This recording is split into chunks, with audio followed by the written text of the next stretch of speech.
Continuamos armando diálogos.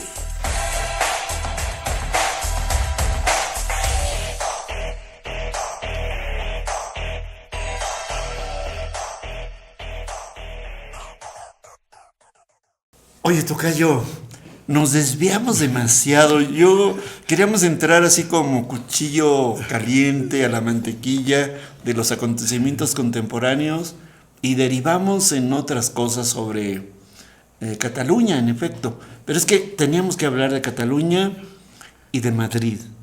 Pero empecemos por algunos de esos dos lugares porque... Por la cumbre, ¿no?, de los líderes progresistas. Exactamente. A la que asistió la presidenta Claudia Sheinbaum y que hace un viaje y que hace una presentación, fíjate, con dos modalidades: una que rompe la costumbre de López Obrador de estar muy encerrado en lo nacional, en lo doméstico, pero además va con España, que además teníamos un litigio por el asunto de un desacuerdo de que le teníamos que pedir, que nos tenían que pedir perdón por los abusos de la conquista. Y efectivamente su discurso, que no es un discurso muy largo y que yo le recomiendo que lo escuche, independientemente de que sea o no uno claudista, cheumista, fanso o detractora de ella, porque es un discurso muy interesante porque retoma la historia de México, los héroes de México, los valores de México. Y tocando el tema, porque no lo podía dejar, habla de que Carlos V, el rey de España, no solamente que vende chocolates, sino que Carlos V, que sí existió, dijo que sí se habían cometido, reconocer que sí se habían cometido abusos. Fíjate que hay una cosa muy loca. Yo quiero entender a veces a los españoles en algún sentido. No sé si tú te has acercado a los argumentos del hispanismo. Ellos defienden que España nos civilizó, nos dio una religiosidad católica en contra de esos dioses que sacaban corazones y bañaban todo de sangre, lo cual también es un abuso argumentativo. Pero es que también los españoles, si lo vemos en un contexto más amplio, los ingleses hablaron mucho de la leyenda negra de los españoles. Y entonces hay una reacción española a favor de que el hispanismo también fue buena onda, que no fue tan mala onda, pero se están refiriendo en un ataque a otro conjunto de pensadores europeos. Pero si ves a fondo los elementos del hispanismo a ultranza, te das cuenta que son también muy imperiales y muy persinados, y por el otro lado también muy de los reyes. Entonces, es verdad que algunas partes de los españoles están confundidos. Yo quiero pensar que están confundidos, como cuando yo oí a Aznar, que también es el colmo de la salvajada, como diciendo, bueno, ¿acaso el nombre López Obrador no es hispánico? Como diciendo, ¿de qué están renegando? Perros infelices, ingratos. Sí, no, y una familia muy cercana, por cierto, a españoles, como también fue el caso de Vicente Fox, ¿verdad? Pero yo creo que, fíjate que ese debate es un debate muy interesante porque acuérdate que los mexicanos tenemos esta dificultad, por un lado, para aceptar a los españoles, porque según nuestros libros de primaria, sobre todo, Hernán Cortés era el malo de la película y los buenos eran los aztecas, pero también reconocer que, bueno, también los aztecas eran un imperio que dominaban a otros pueblos, y también reconocer que efectivamente pues trajeron, si se quiere, a sangre y fuego originalmente, pero se trajeron la cultura occidental. Pero el tema, que regresando, es el discurso de Claudia Sheinbaum sobre la historia de México, sobre muchos de sus pensadores, sobre muchos de sus héroes y heroínas, y cómo la historia de México fue construyendo una idea acerca de la autonomía, de la soberanía, de la independencia, de la igualdad, de la justicia. Creo que fue un discurso interesante. Mucho.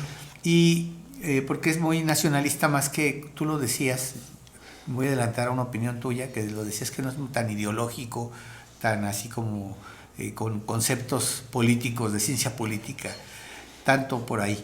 Y lo otro es que hace una propuesta muy concreta en el asunto de financiar recursos para la cuestión de derechos humanos y combatir la pobreza y la desigualdad, que es aplicar un impuesto del 10% a la industria bélica, a la industria armamentista en el mundo. Sí.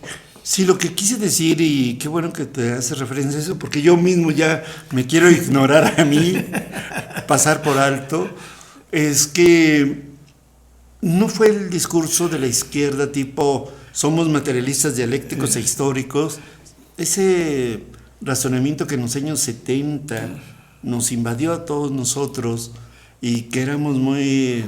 El otro día estaba leyendo un texto de esos de tipo manual soviético. Yo lo quise leer porque fue un libro que a mí me influyó en un momento.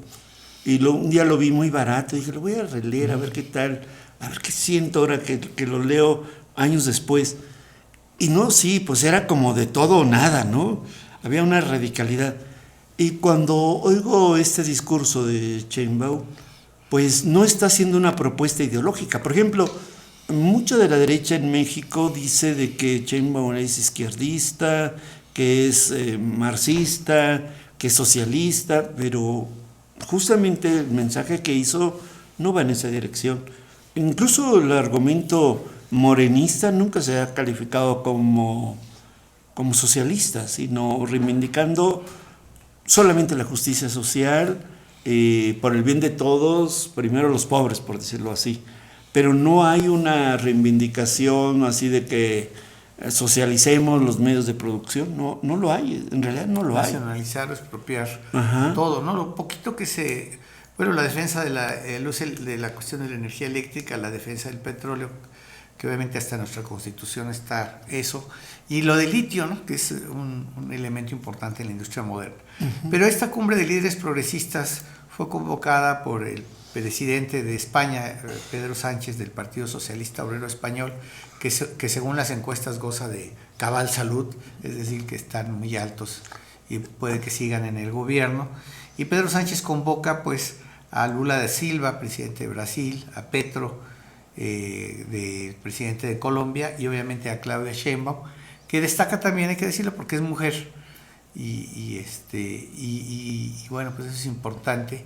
Y el dato cultural que a mí pues se me hizo muy interesante es que ahí en la fila donde ella iba saludando a distinguidas personalidades, pues se encontró a Joan Manuel Serrat, ¿no? que él representa en términos artísticos y culturales algo muy interesante, un joven rebelde ante la dictadura de Francisco Franco en España. Claro. De alguna manera vivió exiliado, muy, muy recibido en México.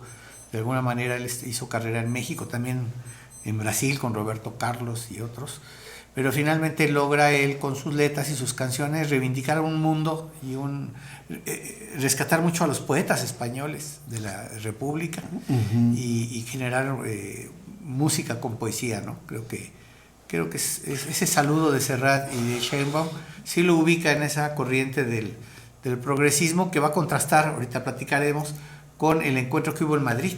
Sí. Mientras tanto, que ahorita no tocamos todavía lo de Madrid, decir que si uno quisiera ver un discurso un poquito como más radical, más confrontador, si así se quisiera decir, lo vas a encontrar más en Petro y lo vas a encontrar más en Lula da Silva. No sé, habrá gente que diga que se equivocó porque estamos justamente en el Tratado de Libre Comercio y cómo le está dando patadas voladoras a Trump y a los acuerdos, pero algo nos dice que también ya no se puede llegar a acuerdos como antes se llegó. El mundo ha cambiado, El mundo está cambiando. Además Trump también ha demostrado que no tiene consistencia y ha generado pues mucho desgaste y cambia de parecer. No me acuerdo, creo que no fue si Lula o Petro, que dice no nos puede tener a todo el mundo esperando un tuit para ver si este señor quiere acabar con el mundo y la civilización. Con una civilización. Claro. O quiere aplicar aranceles, ¿no? Yo creo que también fue muy hábil la presidenta, porque necesitamos hacer alianzas fuera y también aprovechar, digamos, entre comillas, que el gobierno de Estados Unidos ha sido agresivo con México y sobre todo ha maltratado mucho a nuestros connacionales. De hecho, han muerto más de una decena en las jaulas, en las o en cruacas las celdas del ICE, ¿no? Ajá. Entonces yo creo que eso es importante y esto refleja, y ahorita platicaremos de lo de Madrid, cómo el mundo después de que se pensó en los 80s que no iba a haber ya más lucha ideológica, que ya había triunfado el capitalismo neoliberal, pues encontramos hoy un mundo donde hay debate sobre proyectos sociales, sobre proyectos políticos, y en la que pues todos tratamos de buscarle una salida o un encuentro. Yo lo he dicho, es difícil combinar lo que voy a decir. Por un lado, una visión de desarrollar economías que sean muy productivas, que distribuyan mucho el bienestar y que la gente tenga acceso a muchos bienes materiales y que pueda desarrollarse y crecer. Y la otra visión de que tampoco podemos lograr lo que acabo de decir si tenemos a la mayor parte de la población en la pobreza, en la hambruna, en el subdesarrollo, ¿verdad? Trabajando todo el día y en condiciones deplorables, y entonces pues tenemos que conciliar ese mundo del desarrollo tecnológico, de la riqueza y del bienestar económico con el mundo de la justicia social. Pues el sueño que todavía existe, muy al estilo de las palabras en portugués, otro mundo es posible, sigue vigente. Es decir, todavía nos podemos montar en un ámbito de una utopía, como si fuese una, ¿cómo se llama? Como si estuviéramos hablando de una plataforma que nos llevara a un universo más humano, más cordial, aunque no siempre ha sido así, pero ese anhelo sigue siendo muy humano y muy importante en el ámbito de la justicia social. Por eso quizás tuvo éxito en gran medida este encuentro. Y que independientemente, fíjate, que existieran las izquierdas y existen las derechas y las izquierdas y visiones y proyectos distintos, tener el andamiaje jurídico, institucional y todo para que estas contradicciones no tengan que llegar a la violencia y a la guerra, y que pudieran todas siempre tener el canal del diálogo, de la comunicación y obviamente de la democracia, ¿no? Donde la gente finalmente pueda decidir si las cosas van bien o van mal, que es todo otro tema, ¿no? Yo siento que en ese sentido la ruta, ya sea de las izquierdas o las derechas, debería ser la democracia, la vía pacífica y legal, y no los estilos como de Trump o del fascismo, que implican el uso de la violencia y del autoritarismo para imponer proyectos sociales o ideas. Bien, vamos a hacer un pequeño corte y regresamos aquí a Armando Diálogos.